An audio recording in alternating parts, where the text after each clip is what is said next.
Ini adalah pelajaran tauhid rububiyah yang penting dan hilang gara-gara pandemi di akhir zaman ini. Pandemi telah merontokkan tauhid rububiyah dari umat manusia, terlebih khususnya dari umat Islam.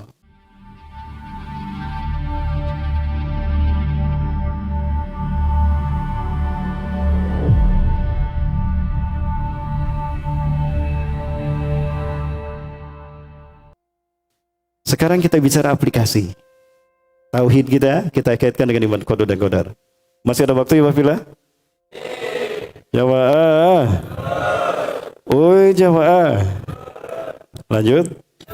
Alhamdulillah. Baik, kita bicara fakta. Turki, ini catatan tahun 2021. Sepanjang 2021 kemarin, tercatat 1.903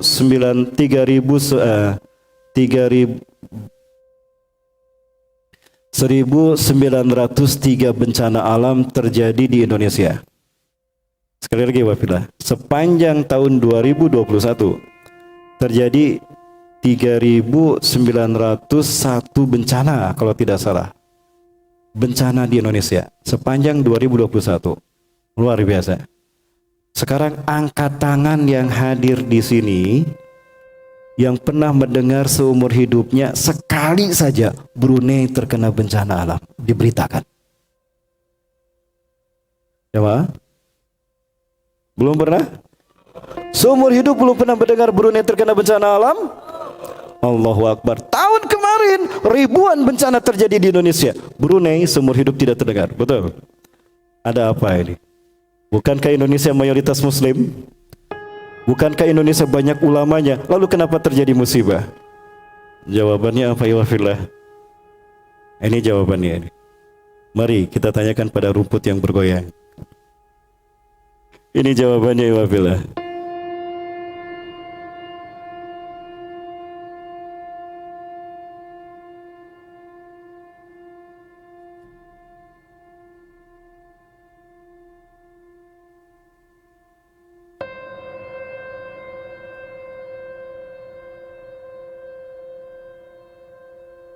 Adalah sebuah negara yang ada badan dan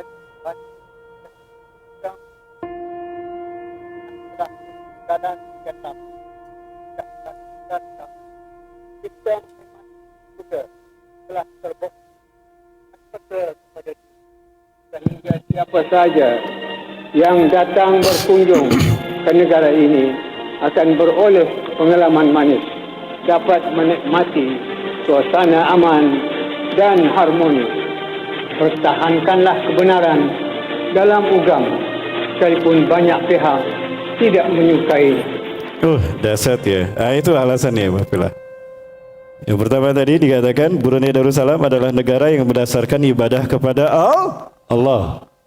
Dan kata-kata terakhir tadi, pertahankanlah kebenaran dalam agama sekalipun banyak pihak tidak menyukainya. Betul? Sementara ada sebuah negara di negeri entah berantah, mereka ingin melakukan revolusi. Itu revolusi M. Apa revolusi M? Revolusi minyak goreng. Caranya memisahkan agama dari politik. Karena agama candu, maka dijauhkanlah agama dari politik. Hasilnya ribuan bencana alam di tahun kemarin. Brunei seumur hidup kita tidak pernah terdengar bencana alam. Ini membuktikan kebenaran hadis Rasulullah SAW. Sinfani min ummati, idza saluhan saluhatil ummah, idza fasadan fasadatil ummah. Ada dua pilar dari umatku. Jika kedua-duanya baik, maka baiklah umatku, sejahteralah umatku. Jika kedua-duanya buruk, hancur umatku. Apa dua pilar tadi? Al ulama wal umara. Ulama dan pemimpin.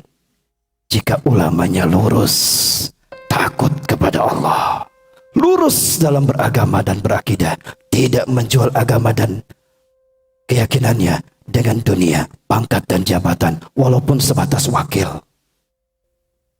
RT. Jangan kemana-mana bang, saya belum selesai.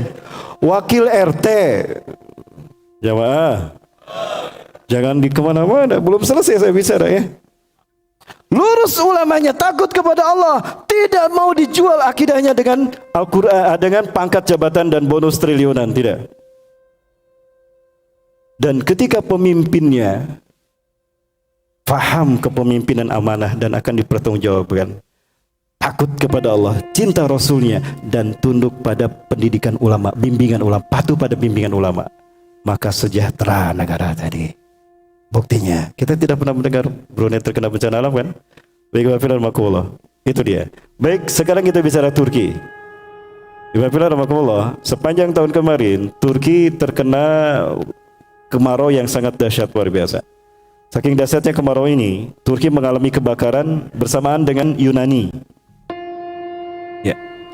Saking keringnya, banyak para pakar mengatakan bahwa persediaan air bagi Turki tidak akan sampai kepada bulan Desember. Pertengahan Juli, pertengahan tahun pun tidak mungkin sampai tercukupi. Maka melihat kondisi ini, menghadapi situasi seperti ini, Erdogan sebagai seorang Muslim, dia berkebijakan dengan akidahnya. Terlepas dari kontroversi siapa Erdogan, ya, saya pandang yang satu ini. Saya salut dengan yang satu ini.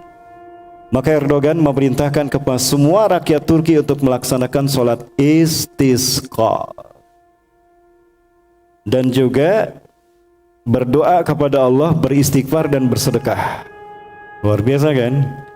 Pemimpin negara seperti ini. Coba gubernur kita sudah ya? Sudah melakukan itu? Gubernur Indonesia? Siapa gubernur Indonesia? Nah, itu dia. Ya.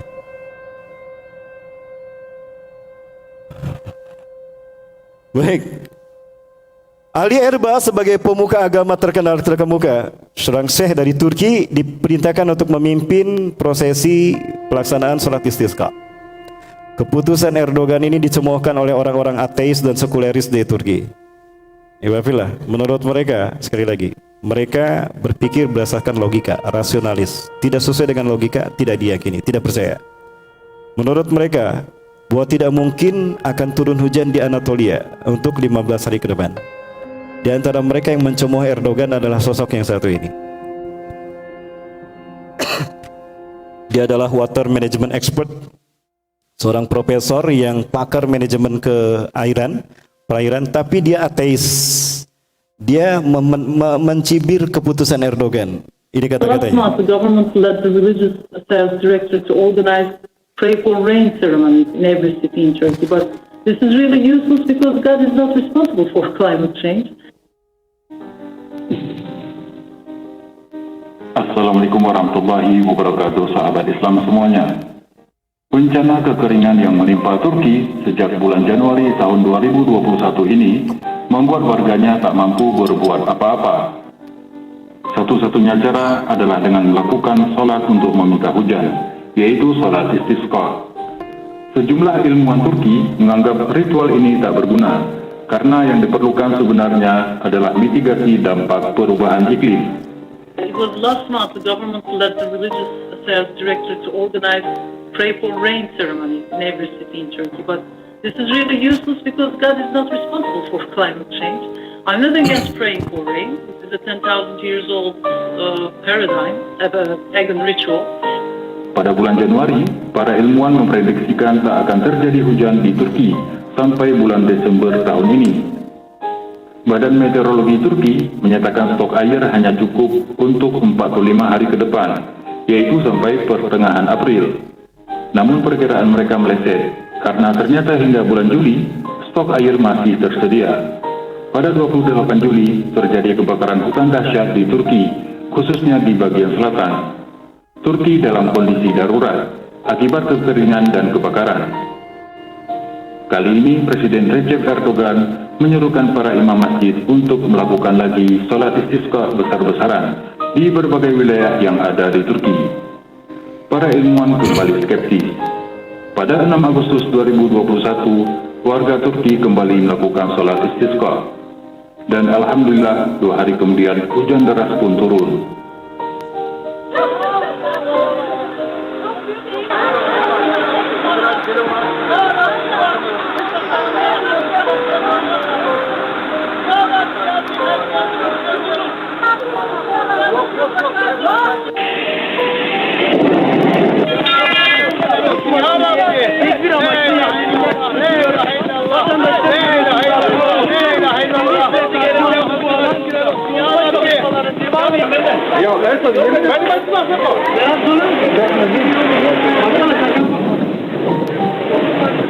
Wallahu a'lam bishawab.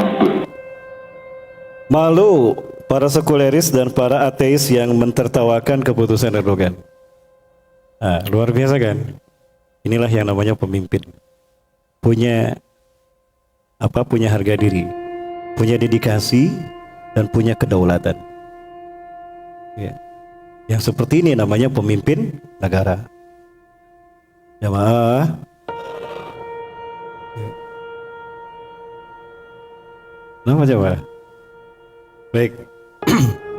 Luar biasa. Ada dua hal yang menjadi kemenangan bagi umat Islam khususnya untuk Erdogan, umumnya umat Islam. Yang pertama, ya, belum selesai sholat istisqa laksanakan, belum selesai hujan sudah turun. Ini menunjukkan benarnya keyakinan Erdogan dan mayoritas Turki. Bayangkan para muslim sekalian yang mati Allah, di saat keputusan ini ditentang oleh para, ya biasalah, para buzzer apa? RP, ya. Erdogan luar biasa, hujan turun. Ini namanya sikobillah. Ya, puncak ketawakalan kepada Allah. Ketika logika mentok tidak bisa berbuat apa-apa, maka sikoh bilahlah yang akan membuat Allah menurunkan pertolongan. Inilah sesuatu yang membuat pertolongan Allah turun. Api dingin bagi Nabi Ibrahim, betul? Laut terbelah di zaman Nabi Musa. Itu adalah buah dari sikoh billah. Ini yang dibutuhkan rakyat Indonesia hari ini. Sikoh billah.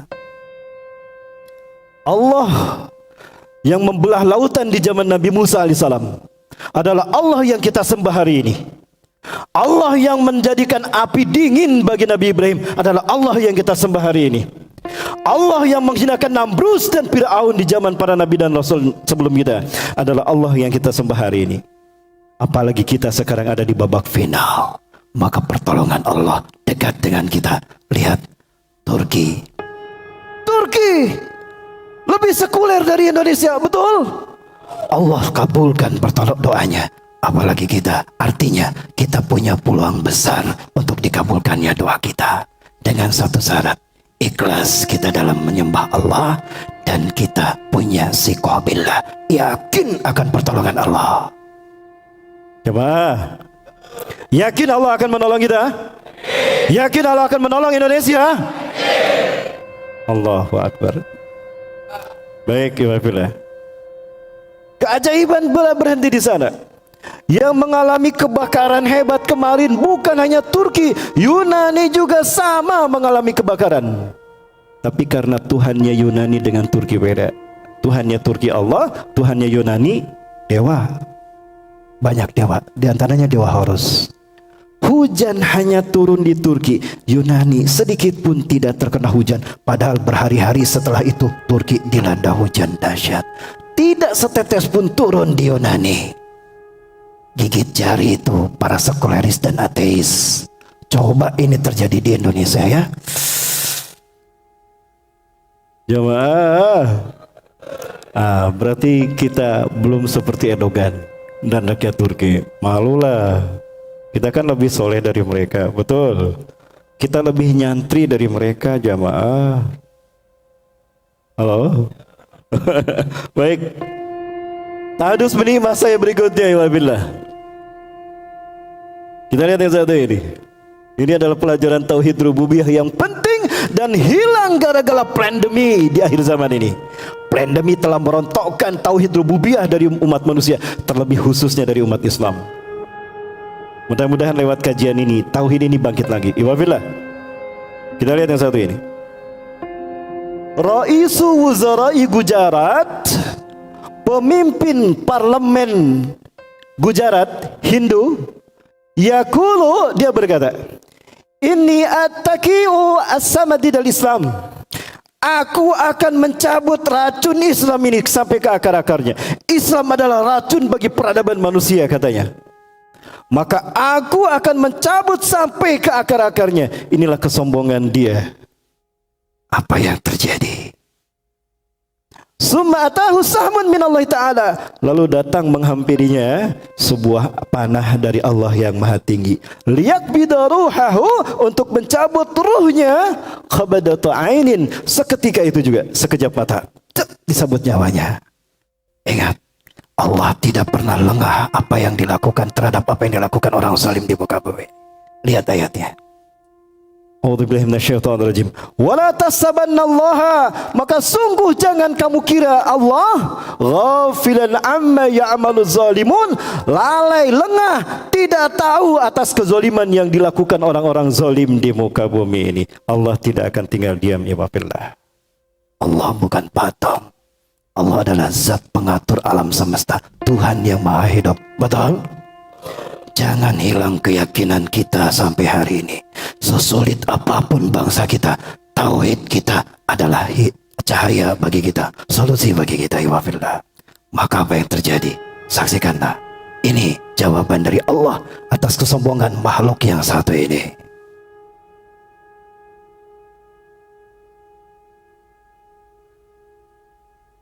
कायदो व्यवस्था की चिंता करनी चाहिए। भाइयों बहनों, विकास की प्राथमिक शर्त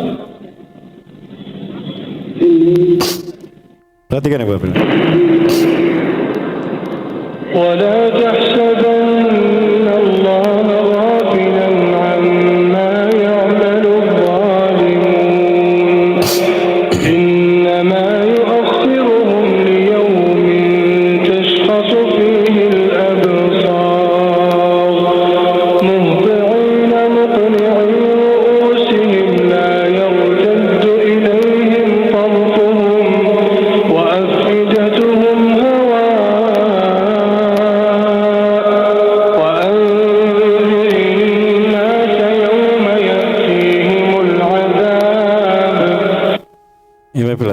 Sekali lagi, Allah tidak lengah, tidak diam atas kezaliman yang mereka lakukan. Wala tasabannallaha ghafilan amma ya'malu zaliman.